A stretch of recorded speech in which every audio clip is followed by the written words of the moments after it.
Once, a Zen student recited an ancient Buddhist verse to his teacher. The voices of torrents are from one great tongue. The lines of the hills are the pure body of Buddha. The student, eager for affirmation, asked, "Isn't this the truth, master?" The teacher replied, "Yes, it is, but it's unfortunate that you must put it into words." Then he added, "In fact, it would be far better if this moment were honored in silence, without the need for any words at all. If I were truly to follow the way of the ancient Zen masters, I would strike the microphone with my fan and walk away in silence." Why, you might ask, does the teacher seem to dismiss the power of words when we often seek meaning through them? Zen is not something that can be reduced to language or concepts. It is not a philosophy that can be neatly packaged into intellectual categories. It is not a doctrine, nor a system of beliefs that you can accept or reject. Zen is, at its essence, a way of being, a state of existence beyond the reach of thought and definition. And so, the words I speak tonight, as much as they may seem to convey meaning, are only meant to illustrate the limitations of language itself. They are a reminder of how ideas, words, and concepts can only point to something that lies beyond them. They cannot capture the true nature of what is. Now, if I must attempt with great care to describe Zen merely as an introduction to the concept, it is crucial to stress that Zen is not a set of teachings you must believe in. It is not an intellectual construct, a set of ideas or moral principles. It is not a doctrine that promises salvation, nor a philosophy designed to answer the fundamental questions of life. Zen cannot be contained by thought, because reality itself cannot be captured by thought. Consider this. In our attempts to understand reality, we build intellectual nets, frameworks of ideas meant to capture the elusive truth. But reality, as it truly is like water, fluid, dynamic, constantly in motion. You cannot catch a fish with a net made of ideas. The fish will always slip through. You cannot grasp the nature of the universe through intellectual concepts. Just as you cannot hold on to water, you cannot hold on to the essence of existence through the mind alone. Water, when you enter it, has no edges, no boundaries. It is formless, ever-changing.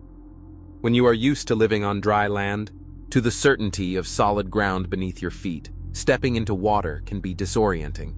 You try to stand on it, to control it. But the more you struggle to hold on to it, the more you will drown. The key is not to struggle or resist. The key is to relax, to surrender to the flow. You must learn how to swim. And in swimming, you discover a profound truth. The water supports you. It carries you. You are not separate from the water. You are part of it. In fact, if you surrender completely, you might even say that you become the water. In that moment, the boundary between you and the universe dissolves. There is no longer a you trying to control the water. You are the water, and the water is you. Zen is much like this. To live in Zen is to cease struggling with the world. It is to surrender to the flow of life, to allow yourself to be carried by it. And in doing so, you awaken to the realization that there is nothing to fear. There is no solid ground to cling to, no ultimate security to seek. Instead, there is the eternal flow, the dance of energy that moves through everything. Now, if we must give this great energy of the universe a name, we might call it God, or Tao, or Brahman, or any number of other names. But the problem with naming it is that every word we use carries with it a history, a burden of associations, preconceived ideas, and concepts that distort its true meaning. The word God, for example, has become so entangled with religious dogma that it often fails to convey the original sense of a formless, all-encompassing energy. In the West, the word God often triggers images of judgment, of authority, of distance. And so many people turn to words like Tao or Brahman, words that feel fresher, less burdened by historical baggage. But even these words are imperfect. They too carry limitations. The word Tathata in Buddhism, for example, is often translated as suchness or thusness. It's a difficult word to define because it points to something that cannot be defined. Tathata refers to the underlying reality of the universe, the isness, the way things are in their purest form. It's like the sound a baby makes when it first arrives in the world. the word da-da-da. The baby looks around, and in its innocent curiosity, it says, that. It points to the world, recognizing it, naming it, but with no real understanding of what it is.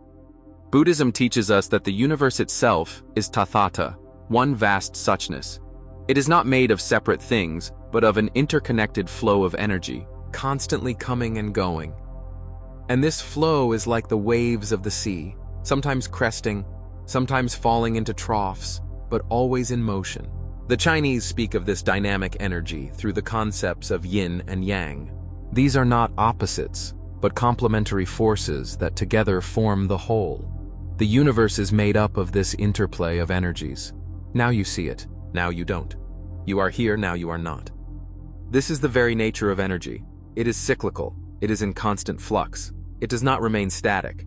Yet we often fall into the illusion that one side of the cycle, one force, whether it is light or dark, life or death, will eventually dominate the other. We fear that darkness will triumph over light, that death will overtake life. We fear that the universe, in its overwhelming vastness, might collapse into nothingness. But this fear is born of ignorance. We fail to see that the universe itself is an eternal dance. Light and dark, life and death, existence and non-existence. These are not opposing forces, but parts of the same play. It is only when we become attached to the idea of permanence that we start to imagine that one side must defeat the other. But this is the nature of delusion. The belief that the wave can be separated from the ocean, the idea that the wave will one day stop rising. To understand Zen is to wake up from this delusion, to wake up to the fact that life and death are not separate, but part of the same continuous flow. Energy and its absence are part of the same rhythm. You cannot have one without the other, just as you cannot have space without form, or form without space. Death is not something to fear. It is the pause that allows new life to emerge. It is the breath between two notes in the music of existence. When you awaken to this truth, you realize that the fear of death, the fear of the unknown, is simply the fear of change itself. And change is inevitable. It is the very nature of the universe. So, to live fully in Zen is to let go of this fear, to release your attachment to the idea of permanence, and to embrace the flow of life in all its forms. You will still experience fear, of course. You will still have moments of anger, confusion, and doubt. You are human, after all. But deep down, you will come to know that these are just ripples on the surface of the deep ocean of being. You will learn to swim, to float effortlessly with the currents, to trust the flow of the universe. In the words of the great Zen master Zhuangzi, the true sage uses his mind like a mirror. The mirror reflects everything, but it does not hold on to anything. It does not grasp, nor does it reject. It simply reflects the world as it is, without attachment, without judgment. In our modern language, we might say that to live like this is to live without hang-ups, without the need to control, to possess, to define. It is to live like a cloud in the sky, drifting freely, or like water in a stream, flowing effortlessly. This, then, is the essence of Zen, to live with the recognition that all of life is an illusion, a play of energy, and that there is nothing fundamentally to fear. The more you let go of your attachment to fixed identities and concepts, the more you will be able to experience the deep, eternal flow of life. And in that flow, you will find the freedom you've always sought.